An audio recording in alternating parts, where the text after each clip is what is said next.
G'day guys, Johnny's Hot Tip here. Now don't forget to subscribe. Okay, today we're making a pizza. Alright, what you do, you get a nice frozen pizza, alright? Now all you gotta do is chuck your topping on top, right? So I just got some tomato here, we just put that on there like so. You just put on however you like, just around the place there like so. You get your nice fingers around there. And we got some capsicum, or as Americans like to call it, a bit of peppers. So we put that on there like so. Just chuck it all on there like so. There we go. And as you would have seen in the last video, we got some grated cheese. Grated by myself, Didn't buy that packet stuff, that's freshly grated.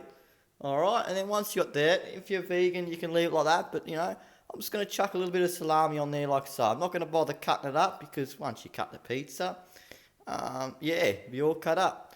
And there you go, guys. That's Johnny's Hot Tip. That's how to make a pizza. Like, comment, subscribe, and I'll see you on the next one.